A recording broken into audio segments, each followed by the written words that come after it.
Good evening, everyone.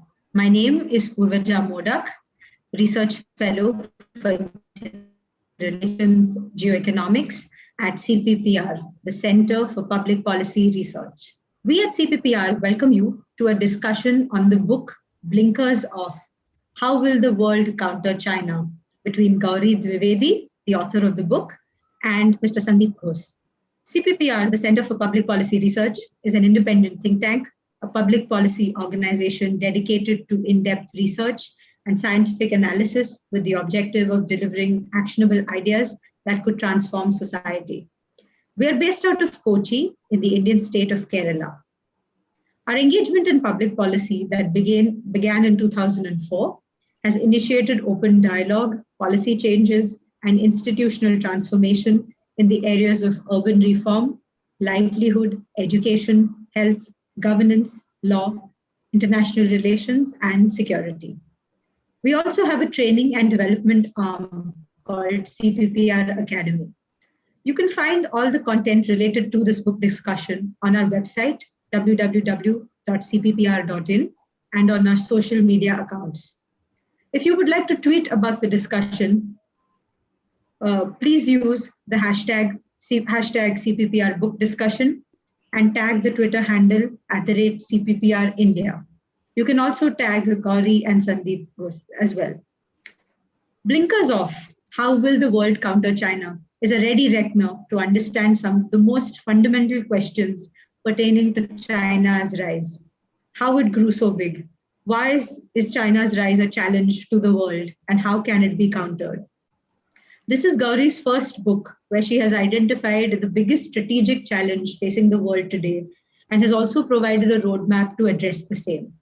She was inspired to write the book due to a gap in the present literature, which largely focuses on military dimensions of China's threat and has not adequately addressed the non-military dimensions. So before we begin our discussion on this very interesting topic, I would like to extend a warm welcome to all the participants who have logged in today from across the world. We look forward to engaging with you to enrich today's discussions. So to put in your questions to Gaurie, you can add them in the chat box below, and we will pose the questions to her. With this, I'd like to introduce Gaurie Dwivedi and Sandip Ghose. Gaurie Dwivedi is a seasoned journalist, columnist, author, and classical dancer. She has worked with the Economic Times, Business Standard, and the Sunday Guardian. With over 16 years of experience, Gaurie has covered a variety of issues ranging from public policy to diplomacy. She was a part of the senior editorial team that launched ET Now. She is presently associated with two major think tanks in India, the United Services Institution of India, USI, and India Foundation, where she has been working on issues related to strategic and security affairs.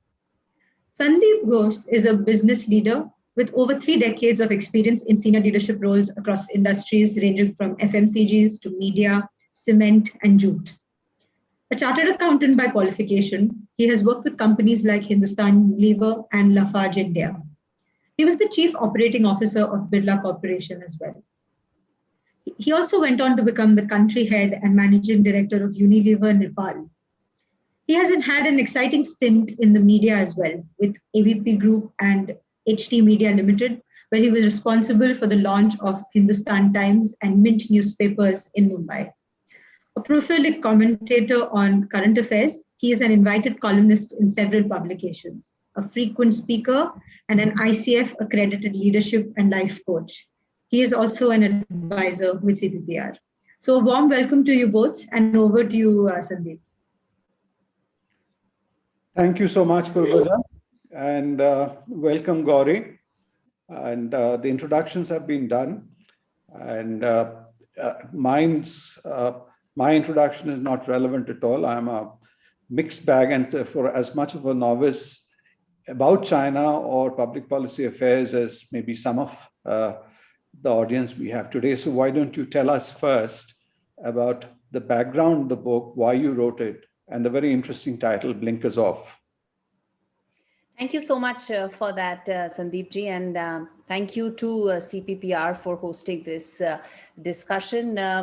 Blinkers Off, as you said, Sandip ji, is provocatively titled because I felt that this book essentially is an attempt to highlight how the world had refused to pay heed to some of the warning signs that had come in earlier with respect to China's rise. The book essentially answers 5 questions, which is why, first of all, how China rose. And then it goes on to talk about why its rise matters, because it has an important stake in each and every geography in the world, in each and every domain that matters, from technology to trade to geopolitics to outer space. China is important and relevant in all dimensions. The book then also goes on to ask the other question, which is why is rise of China not peaceful? It details the ambitions of the Chinese leadership, Xi Jinping and his important CCP leaders, as to why is it that they want China to rise, because what is the larger ambition behind it? Is it only technology? Is it only trade hegemony? Is it only to continue to gain out of the global supply chain linkages that benefit China disproportionately? Or is it something more? Is it about changing the world order as we know it? Is it about forming an alternate alliance or formation of nations which collectively have the same objective, which is to upend the present world order? So the book highlights China's ambition to form an alliance of like-minded countries, or formation of like-minded countries, which includes Pakistan, Afghanistan, Iran, and then Russia as well. So it predates what all happened in Afghanistan, but I can take pride in saying it is almost prophetic when it's said that this is what is going to happen as far as China's ambition in this region is concerned. The other important aspect that the book highlights is what can be done if blinkers have been taken off because of COVID, if China's wolf warrior diplomacy is now fully understood by the world. What is it that can be done? How is it that China can be countered? Where is it that China's challenge is most profound and obvious? That is where the book highlights that do not assume and don't limit, or the world should not limit its focus only to identifying South China Sea as an area where China's hegemony needs to be countered. It's not about frigates or submarines in South China Sea, or for that matter, even tanks on Ladakh border. It is far bigger than that. It is about countering the optical fiber network that China is laying in 70 countries with an idea, an objective to undertake deep sea surveillance. That needs to be countered. Likewise, outer space hegemony is what China is going after. Likewise, it is wanting to now have a foothold, more than a foothold, in fact, in the Arctic Circle region, where it actually is not even a stakeholder. There is no reason for China to have locus standi in the Arctic Circle region, but it is now dominating all major discussions there. So those are the areas where China's hegemony needs to be countered, not just in the military domain. And the last and the biggest question that the book also answers is, who is going to counter this? Who is going to play an important role in countering China? And that's where the book answers that we cannot just all look up to America and hope that it's going to be US versus China, like it was US versus USSR a half a century ago, and expect everything to be taken care of. It has to be by an alliance or a network of like-minded countries, or those who are powerful enough to address these challenges, where India, Japan, France will play an equally important role along with America, and of course Australia as well, because of its location. It's geostrategically located in a region which is bound to see tension. So those are the broad areas that have been highlighted in the book, and the broad questions that the book attempts to answer. Fantastic, Gaurie. I think you have very neatly summed up this whole scope, or rather large scope of your book. And it'll be a bit of a challenge for me to, get each one of those areas covered. You use the term prophetic, and in the review I wrote for your book, I used the term synchronicity. I don't know how much you really had anticipated these developments to happen when you started writing the book. But as you said, the blinkers really came off, to my mind, first at the time of COVID, when the world started realizing certain very, very disturbing bits about China. But post Afghanistan, this other concerns arose, because this whole point which you talked about of America by itself not being able to counter China, I think that came through. And this is something which we will probably discuss. And what you certainly didn't get to in the book, and you probably didn't touch upon now, and I'd like to leave some time for it towards the end, is so much has really happened between the time COVID broke and in these 2 years or less than 2 years since and then, the whole China factor, it's really moved fast forward. And today, therefore, the point which I was saying is not touched upon. Now we are also finding China's economic belly, that is getting exposed, and in Evergrande crisis and all, and people are beginning to face that. What we are going to see probably the disruptions in the supply chain because of the manufacturing issues in China, and people are saying that how they're anticipating prospects of supermarkets going dry because Chinese supplies make it disrupted. So those are the elements also we would probably like to you to touch upon towards the end of the discussion. But first point, as you said, there were two parts. One, the world was wearing blinkers, and they were looking at China with a telescopic lens, and whereas now they've suddenly realized it has to be a much more 360-degree look, and that holds true for a lot of us in India. And people who have been both the professional China watchers and the amateur China watchers, we've been looking at, as you said, certain either just the military dimensions or the others, looking at the economic or the dimension of how China has progressed. And even if you look at 2 years back at the time of elections, there's constant reference to the Chinese progress vis-a-vis Indian progress, how China has done. But a lot of those things are now exploding and coming apart. But the point which you said, while in 2 decades, the world somehow got obsessed with these aspects and got focused, China was playing that waiting game, and which you have beautifully linked to the philosophical, the Confucian philosophy and the Sun Tzu. So maybe you'd like to elaborate a bit in terms of how this 20-year waiting game, which they played,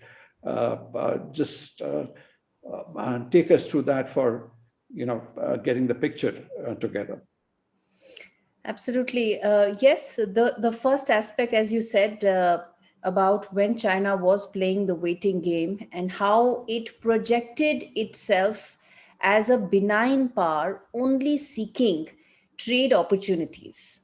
That was the period when China rose. Of course, it was aided, abetted, guided by America and some of the Western powers as well, because they all were taken in by the charm of not just Xi, but even Hu Jintao, during whose tenure China grew the fastest. It was actually Hu Jintao's period when China's economy was growing at double digit every year. Hu Jintao, or even before him as well, Jiang Zemin. That was the time when China was growing very rapidly, but it continued to seek concessions, it continued to seek promises, and it continued to go back on all that it had promised to the world, whether it was about WTO. In 2001, when it joined the WTO, it was assumed that it will unwind its subsidy mechanism and it will also unwind its managed exchange policy. It did not happen. 20 years later, China still wants to be treated like a developing country, essentially saying that WTO doesn't exist. Because if China still continues to exist as a developing economy, then I don't think that trading mechanism should even matter for anybody. But having said that, during this period, There was a lot of military expansion that happened by China, again, which went unnoticed or was not challenged enough, whether it was the Spratly Islands, whether it was brazen violation of international maritime law, or whether it was convincing European nations that the trade ties with China are so strong that they needn't say a word when it comes to the gross human rights violations. All that China was able to do because it continued its facade, its mask of a benign superpower or a benign power seeking nothing but prosperity for its citizens. And during this time, Western powers played a very active role, whether it was allowing China to make deep inroads into Europe, allowing China to make deep inroads into Africa, allowing it to own disproportionate amounts of mineral resources, whether it is about magnesium, whether it is about cobalt, whether it is about any other such resources. When China started owning 67% of cobalt mines or 80% of magnesium, none of this happened overnight. It took a good 20 long years, 25 long years. And during this time, there was no response or an adequate response that came in from the leading powers of the day. In fact, just to give an example of Africa, China's trade with Africa grew almost 30 times in 20-year period. Whereas for UK and France, which are the former colonial powers in that region, their trade was either static or their investments were actually falling. So this data essentially tells how China got a free pass into being able to rise and become what it has in the last 20 years. And when I linked it to the Chinese philosophy, the ancient philosophy, whether you look at the 36 stratagems or whether you look at the Sun Tzu's military wartime strategy, all of it talks about and weaves a larger point, which is that whatever you do, make sure you maintain a facade, make sure your mask doesn't fall. And that is what China was very successfully able to do. And the world, as the book says, slept through. That's very, very, I think, prescient and incisive. Would you elaborate a little more on the China-Europe strategy and how it played out? I think that's something which we don't discuss too much in India. And also the Central Asian strategy going beyond Afghanistan, what you talked about in Iran, how it sort of made inroads there much earlier. On these, if you would like to elaborate a little more. On Europe, in fact, it's a very opportune time to have that discussion because the EU-China summit is also likely to happen in November, even as it is still anybody's guess as to whether Germany is now going to roll back on its appease China stance or not. But I'm just going to read out one line from the book where it says that in the decade 2010 to 2019, Chinese companies gained ownership of at least 4 airports, including the Frankfurt Hahn Airport in Germany. They owned 6 ports and a dozen professional soccer clubs. And by the time Europe started screening Chinese investments, it was end of 2019, by which time Beijing's clout and influence was so pronounced that it could even dictate whether or not Europe could condemn its gross human rights violations publicly or not. That essentially sums up how much China owned and continues to own in Europe. And that's the reason why a Hungary or some of the other countries like Poland are able to completely hijack EU strategy against China. There is no strategy against China, and there cannot be one because smaller countries have been inundated by the Chinese investments and have been charmed in by those large volumes of checks that are coming in. And that's the reason why Europe doesn't have a voice. And that's the reason probably why it doesn't seem to matter when it comes to countering China globally. Interesting, you talked about the soccer clubs. I was reading the Evergrande owner I think he bought up some, I'm not a soccer fan, but he did buy up some big soccer club over there. But specifically, you have talked of how China thwarted certain moves or prevented also investigations. And that would show the clout China developed, or how they really, were arm twisting, so to speak, the EU.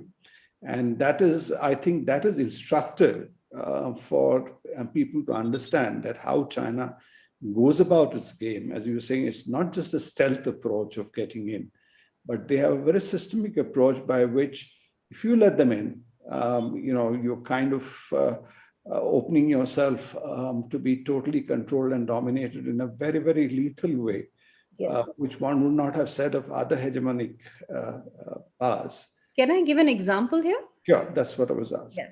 So after Philippines won the case against China in 2016 regarding the Scarborough Shoal island that China now illegally occupies, after that, EU was in a huddle for 3 long days. For 3 days, they were in a huddle to decide what should be their statement, because Greece and Hungary did not allow naming of China because they had those large volumes of investments coming in. The actual statement doesn't name China. So the EU statement, which was meant to name and shame China, did not mention China at all. So that really tells you how little power EU actually has in being able to even stand up to China, forget about responding adequately. Absolutely. We've all heard a little bit of Africa, so I won't dwell on that, but I found your references to Central Asia very interesting, and especially in the current context of Afghanistan. It has, I think, huge implications. Would you like to expand on that, please? Absolutely. And as far as Afghanistan is concerned, it's almost like America gave this opportunity on a platter to China. Since 2015-16, China has been wanting to build and have greater inroads in the entire West Asia region. After Iran, that's when they signed that comprehensive pact with Iran, and they've been wanting to create a larger corridor to ensure they can stand up to America adequately. They've been investing heavily in Pakistan. It's almost like a vassal state. It's a matter of time. So if Pakistan is under their kitty and Iran already has deep strategic security links with China, it was Afghanistan which really closed the loop, so to say, for China. And after 2020, because of the lawlessness, the volatility, and the flux that is right now in Afghanistan, it is quite easy to assume, and it's probable that this is likely to favor China more than America. And this will mean that it will be able to have deep links with Taliban, because that's the first thing that China will ask Pakistan to do, which is to ensure that the links translate and extend to China as well. So the first thing is that they will be able to dictate what Taliban can and cannot do, what ideology cannot do, large checks can do. That's what China will hope to do. Second is that it will also pull the BRI program right through Afghanistan and create that direct economic corridor. Right now, it has a China-Pakistan economic corridor, which ends at the Gwadar port. But they would like to extend it through Afghanistan because they already are investing heavily in Iran. So that will mean that it will have access to the mineral wealth that Afghanistan has. And also it will have the same clout and influence that they own in Pakistan. And that is going to have huge security and strategic complications for both India as well as America.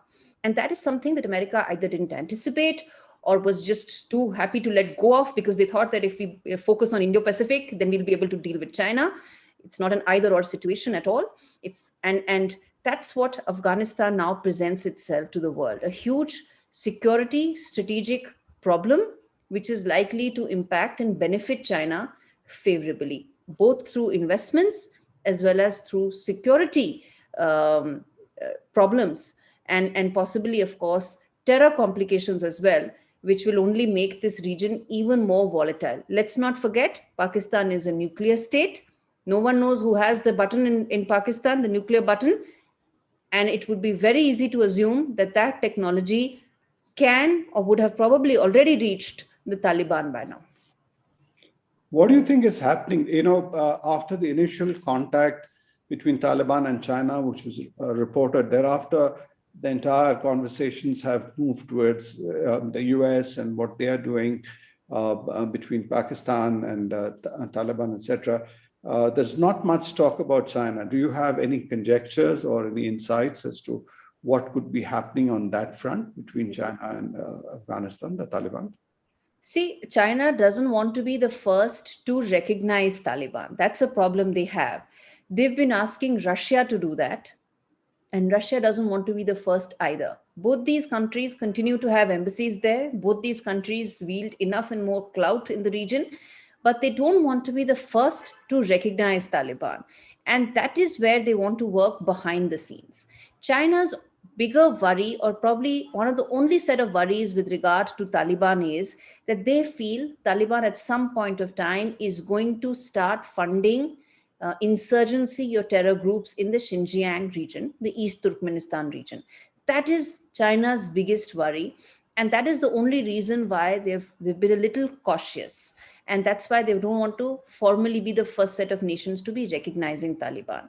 But having said that, there is enough of a cost-benefit analysis that Afghanistan presents to China, which will probably be in favor of more benefits. China's benefits are essentially in terms of whether it cuts India's influence, and whether it undermines America.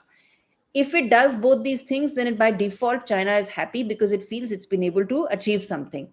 That's why it's not a peaceful nation. It doesn't just want to rise for itself. It wants to ensure it undercuts its rivals. And the present Afghanistan mess, or the flux that it is in right now, offers that opportunity to China.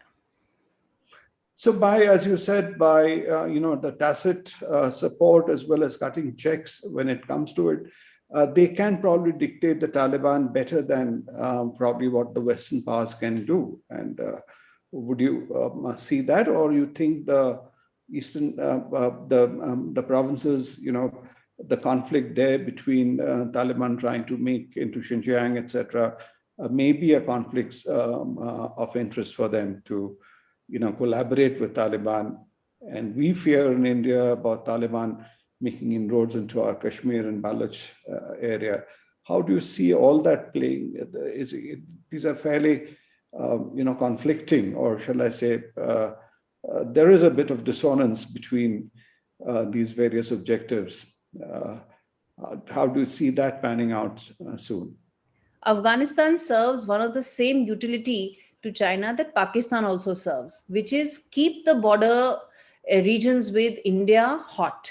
If you do that, then you push India to evaluate and keep on tenterhooks New Delhi, so that they have to plan for a two-front war. If the borders both with Pakistan and China are hot, then obviously it makes national security concerns, or amplifies those concerns for New Delhi, and it has to make those set of provisions accordingly. With Afghanistan, it's the same utility that China feels it can get for India. So to that effect, I do suspect that the border regions, and of course Kashmir and that entire region, as you mentioned, will become more restive going forward, because for China, that's an objective. This is one of the reasons why it is so important for China to also invest in Pakistan. That's the same logic and the same rationale that applies for Afghanistan as well. So my sense is that China would like to maintain that balance, that keep its East Turkmenistan, Xinjiang region on high alert, but at the same time utilize this opportunity and potential that Afghanistan has, or that Taliban has, to create major national security problems and concerns for India, because that will just mean that India will not focus on what all it can. It will not be able, that's the assumption, that's the Chinese assumption, that India will not focus on its geo-economic potential or its geopolitical ambition or its geotechnology um, potential, and instead only focus on the border issue, which will continue to remain hot. That's interesting. Now, good that you raised this question of the geotechnological part, and we would like to, as you mentioned earlier, that earlier studies focus so much more on military and the economic aspects. Maybe we should look at these other elements about how China is trying to dominate the world in terms of not just tech, but in terms of even space. Even you talked of Arctic and the rest of it. And shall we talk a bit on that? Yes, absolutely. Yes. As far as some of these other regions are concerned and these other aspects that you mentioned, it's absolutely right that for China, it is not just about military dominance alone that matters. It matters to them that they are able to actually ensure their hegemony in all these newer aspects. And in fact, latest data suggests that the highest number of cyber attacks that come to India are actually from Chinese entities and Chinese individuals linked to the Chinese PLA and some of the other entities. And in fact, that presents another problem that India or some of the other countries face, which is that how do you deal with some of these new age dimensions of warfare? Warfare is not just military, warfare is economic. Warfare is technology because it is now techno-political in its nature. You can use technology to fulfill your political ambitions. Likewise, you can use economy to fulfill your larger global political objectives. And in those domains, it's going to be very important to devise a strategy or a roadmap collectively. Technology knows no borders, and there is no way that cyber attacks or any of those attacks can be dealt only by India or can be only dealt by Australia. US faces a large number of cyber attacks from China. Chinese entities and individuals who are loosely linked, because now it's difficult to establish the end person or the end entity. They are linked to these Chinese PLA. Likewise for India as well. Now, to respond to this, there has to be some code of conduct. There has to be some clear global guidelines that which are the hardware companies that need to be evaluated and need to be banned, and likewise which are the software mechanisms that need to have a basic standardization. All those cannot be done at the level of either India or Australia, which has come out with a new cyber law. But again, Australia alone cannot say that I'm going to ban these particular Chinese companies and their hardware will not come in Australia, and then things will be taken care of. It will not be. Technology will require a global response. Likewise, some of the other domains as well will also require a global response. For instance, economy. I've given specific instances in the book that how China uses its economic muscle very, very powerfully. It is not just Australia in 2020, which lost $3.2 billion because it asked for a COVID inquiry.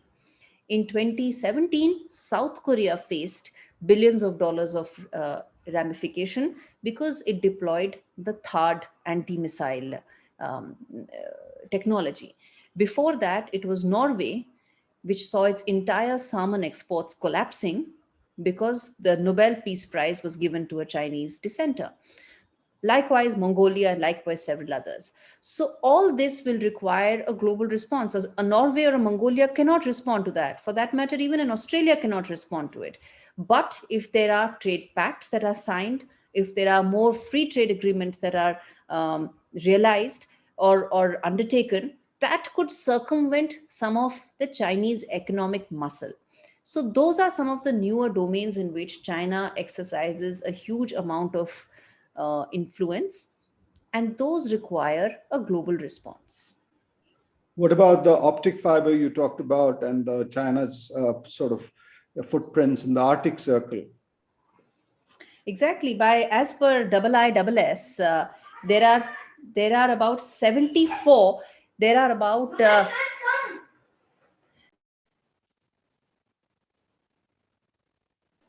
There are about 74 digital projects that are ranging from smart city, 5G, rollout, e-governance, digital free trade zones that China is now building as part of its digital Silk Route.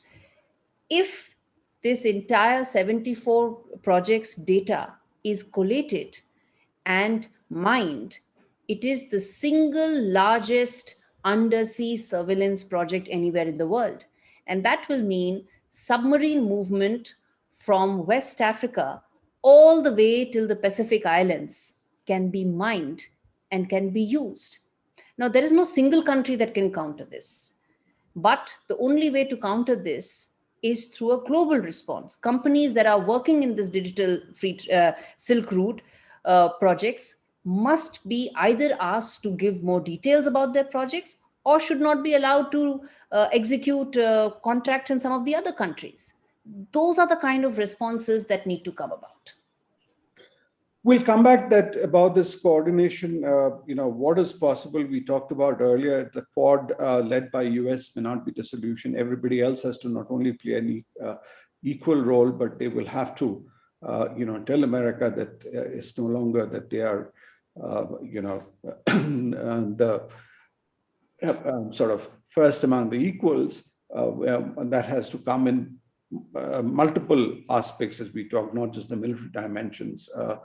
Let's talk something about what's happening in the Chinese economy just now. And staying with this earlier point, their own crackdown on the Chinese tech companies, now what's moving on to the real estate areas as we are seeing, or financial companies, what's happening. What do you see that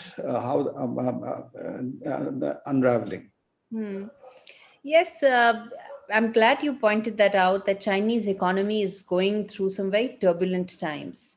Whether we like it or not, if the Chinese economy crumbles or even dithers, it has an impact on every other economy in the world. So it's not in everybody's interest that the Chinese economy also fails overnight. But as far as the property market that you mentioned, and you highlighted Evergrande, sir, you're absolutely right that Evergrande is symptomatic of the larger real estate problem or bubble that China has created. China has created this on its own. Unlike the subprime crisis in America, in China, the CCP has been actively working to create this big asset bubble which has trillions of dollars in it. China doesn't have any property tax. So there is absolutely no taxation on property, and there is no clear ownership details either. So no one knows who owns those ghost apartments and those ghost towns, and no one knows as to who's really funding them either. So if the CCP decides to crack down on it, Xi Jinping has publicly said that he wants property taxation to come in. He wants ownership to be made transparent. It will pull the entire economy down. And that is where the real challenge will be, as to whether it should be saved by Chinese banks or not. My sense is it's going to be a political decision more than anything else, because some of Xi Jinping's biggest opponents are those who actually have the largest amount of real estate. So that is going to be the big decision that Xi Jinping will have to make, whether he wants to go after his opponents or whether he wants to save the Chinese economy.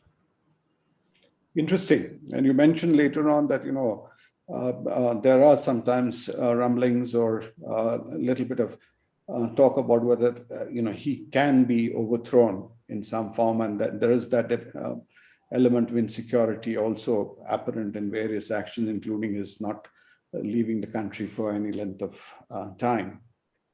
Coming towards the, before we get on to the question answer session, tell us something about what's happening in the social sphere of China. A lot, actually. A lot is happening. And I'm glad you asked that, Sandipji, because one seems to think that China is an authoritarian state where no information comes out and everything is fine because there's so much of prosperity and they're used to now an American way of life. That is far from the truth. There are now data that is coming in that Chinese demographics are becoming increasingly unfavorable. UN demographers have highlighted that there is a huge gap between the actual birth rate that China is now undergoing, which means that it may slow down much faster than what many believe. Maybe as early as 2035, 2037 is when UN demographers have said that China's population could start falling quite rapidly. So to arrest some of this trend, which is going to have a huge impact on its economy, and it will mean that it will probably get poor much before it gets rich, it has made some crackdowns, some large scale changes are being made. For instance, gaming apps or gaming companies are being targeted to ensure that youngsters do not spend so much time gaming and instead spend more time socializing. Imagine a state actually doing that, but yes, that's China for you. They want more of their youngsters to socialize and of course have kids, and which is why they're going after gaming companies. Likewise, they're also going, one of the reasons why they're going after real estate companies is also this, that young couples find buying a home, setting up a family now a very expensive proposition. So they want prices of flats to come down, so that young couples can get married and have kids and improve that falling birth rate. So that's in fact one of the biggest social issues that China is now grappling with. And the reason for that is that despite having now three-child policy, not one child, not two child, it's three-child policy, birth rates are not improving. And that is a matter of concern, which is why some of these other decisions are really being made. Remains to be seen how big an impact they will have. But yes, that social churning is currently happening right now in China, where a lot of people are opting not to have kids, and that's giving sleepless nights to some of the folks in CCP.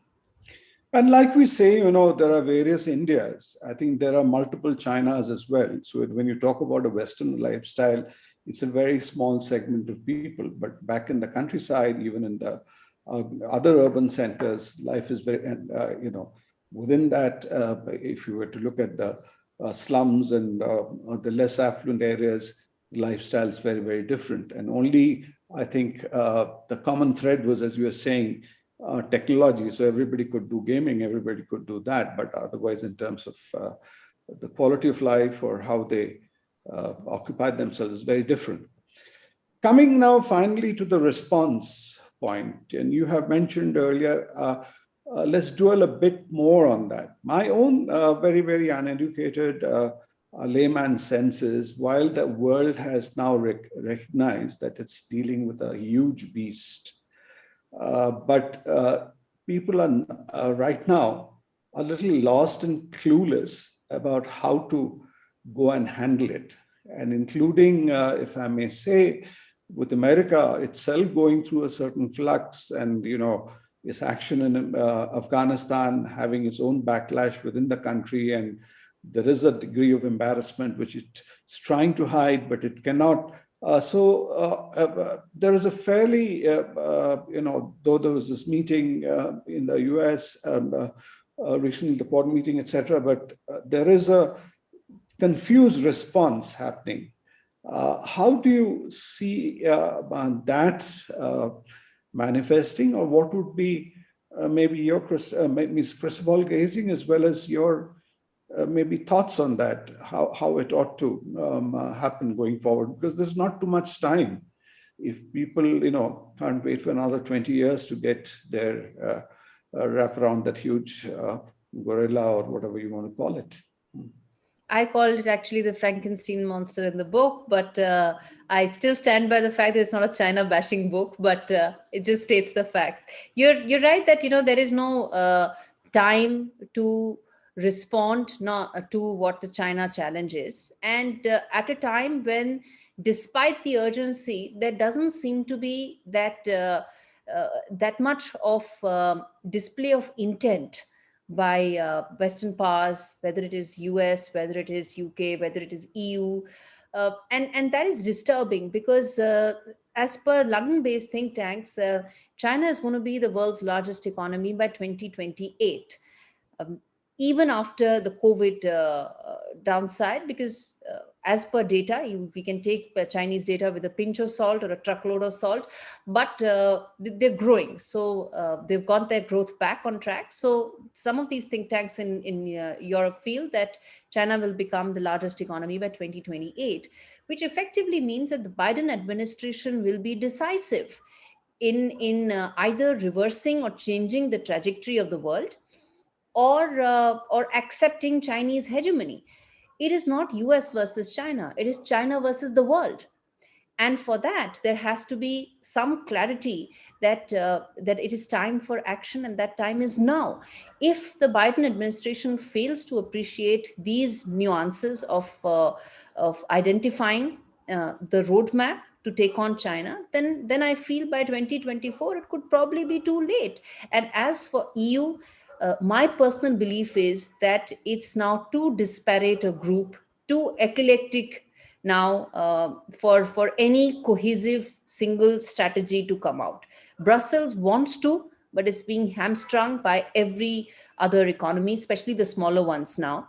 And if the Baltics also join, then there is absolutely no way that they're going to have any single strategy, which means it's going to be about America and some of the important countries in Indo-Pacific, India being one of them. So I feel the next 2, 3, 4 years could be very decisive. Thank you, Gaurie. I think that was a very, very enlightening discussion and interesting. I think now we should leave the floor open for questions, because I see a lot of interest and a lot of questions flowing in on the chat box. Purvaja, if you take over from here and you try to get as many questions fitted in, because there's a lot of interest in the talk. Sandip, and thank you so much to both of you for such an interesting discussion. I think just the term China, and you may be at any forum, it creates so much intrigue and so much interest with scholars, of course, but even laymen, regular people talking about it and having an opinion about it. So, of course, there are lots of questions coming in. So the first question, Gaurie, is we're talking about Chinese apps and Chinese, the technology.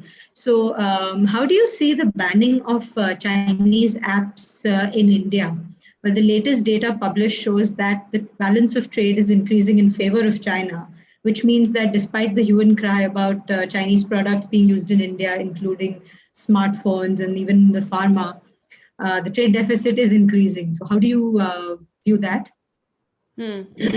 Okay, thank you. And a very important one. I have a slightly contra view on this, but please bear me out on that, which is that to assume that we should have a trade surplus with China is sort of not appreciating what is global trade. And I think countries that have a trade surplus with China have no leverage against it. It is only countries that have a deficit against China actually have leverage. The reason why China came on the table to negotiate with America was because of its deficit, not because if it had any surplus, right? So my belief is that we seem to be myopic in our perspective that we need to have a surplus against China and we're losing trillions of dollars over a period of time, and that money could have been utilized elsewhere. But no, that money could not have been utilized elsewhere because we don't have that capability domestically. So instead of probably buying from China, we would have bought and imports from some other country. We bought them because Chinese imports were cheaper. My problem with China, the composition of trade with China is what is my problem. Not the fact that we run a deficit, but the fact that the composition is such that our manufacturing is compromised. And that is where the focus needs to be. So frankly, I don't think that trade deficit is a negative for India. It's a plus because that means we have a leverage against China. If we ran a trade surplus like Australia, we have no leverage. So, and to assume that, that money would have been at home, again, we seem to be overstating our capabilities. That money would have gone to some other country. What we need to focus instead on is changing the composition of our trade to make it less dependent on Chinese intermediate goods. So that's one. As far as banning of Chinese apps, that's the second question. Very briefly, I'll take that so as to take as many questions. Banning of Chinese apps is a good thing because around the world, data is now coming out that Chinese apps do collect information. And now technology has advanced to such a state that if you have large amounts of data, you can mine it to create and get important trends through AI and some other technology. And that means that some of the data that Indians have can be compromised, whether it's Aadhaar, whether it's bank details, it could be anything. And to that effect, it's good that those Chinese apps have been banned. The larger issue is that they need to be banned from other countries as well to really make them feel the pinch. Okay, thank you, Gaurie. The next question comes from Dr. Shelley Johnny, who is a fellow for West Asia with CPPR. And obviously, his question is on what's happening in Afghanistan. So, are Chinese investment projects in Afghanistan going to face more threats than in Pakistan because of the sheer number of hostile non-state actors? And in this scenario, will the Chinese policy towards the Taliban change from what it is now? Chinese policy towards Taliban is very, very simple right now, which is to try and extract whatever it can to hurt India and America. There is no other policy. That's what it is. Beyond that, whatever amount of investments that China will put in Afghanistan, it will create a security network backing it. They've already learned their lessons from CPEC, where Chinese soldiers have been deployed in large amounts. There are now more Chinese soldiers in that region than Pakistanis also. That's what many seem to say. So they have learned their lessons as to how non-state actors can attack some of these large-scale investments. So they will deploy those lessons there. And the third and important thing is that let's not forget that Taliban right now is a pariah. It has no funds from anywhere in the world. So they will value those Chinese checks. That's my assessment right now. Okay, so I think all our questions are, related to China's maneuvers in different parts of the world. So the next question is closer to home for us. So Joshua Thomas, somebody who is also affiliated with CPPR in a senior capacity, he asks, can you give your views on the latest inroad of China into Bhutan? India has heavily invested in Bhutan for a long time. So will our Prime Minister and our MEA silently allow the Chinese to take over Bhutan this in a similar way that the US allowed China to have Afghanistan on a golden plate? It will be very interesting how Bhutan plays out between India and China. But let me tell you how important Bhutan was when for Prime Minister Modi when he first began his term. The first term in 2014, the first foreign tour that Prime Minister Modi took was to Bhutan. It was, if my memory serves me right, it was a wind energy project to Bhutan. And that's how he signaled that India is now going to actively engage with its neighborhood and some of these smaller countries, and which is why he went to Bhutan first. So there was a lot of expectation that India would be able to exercise more clout and more influence in Bhutan than what it had till 2014. Unfortunately, India needs to have a stronger response both to Chinese funds and also to Chinese tactics. See, even during the Doklam crisis in 2017, Bhutan was almost at the receiving end and victim of what China was doing. And they could not respond adequately till India did for them.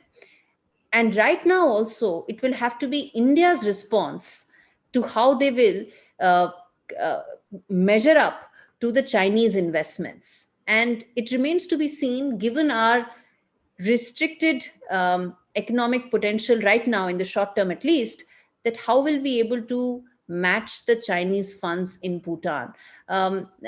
Joshua is right that it's going to be a very tricky battle, more so given how Ladakh is panning out, more so because China has now deployed troops around the entire Himalayan region. Bhutan is only the extension of that. So MEA, and more than MEA, in fact, there will have to be some sort of a commensurate military response as well, because my sense is deployment will increase there.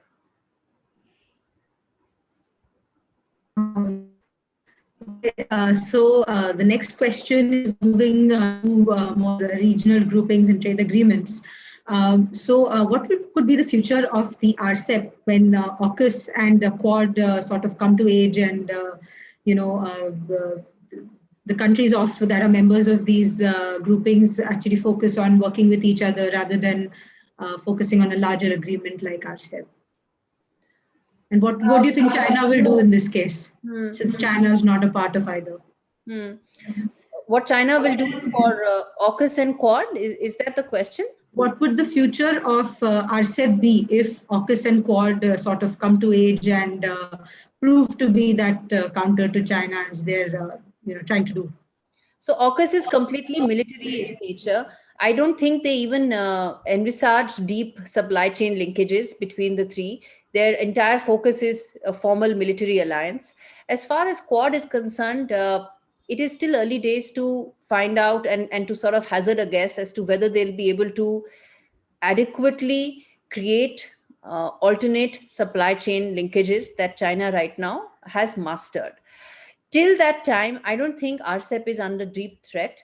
What could possibly happen is that China may try and enter the CPTPP that US has abandoned. My sense is China will try and enter that in the short term, and I don't see RCEP being under major threat right now. Okay, so Gaurie, the next question is that China and India and countries of the eastern side of the world, these countries have been coming together to sort of create a counter to the West, which is creating an alternate financial and economic architecture. So China obviously moved quickly, and in the BRICS New Development Bank, it sort of took control, and in the AIIB as well, the Asian Infrastructure Investment Bank, China has the largest vote share, and India is looked at as the next possible counter to China. But I feel we're still far behind that. So what are your thoughts on that? I mean, can India really become a counter to China when it comes to creating that alternate financial architecture and help the rest of the countries of the region also get access to money, loans for infrastructure, etc.? On its own, I don't think India in the short term can create an counter to or an alternate to AIIB. It's very big.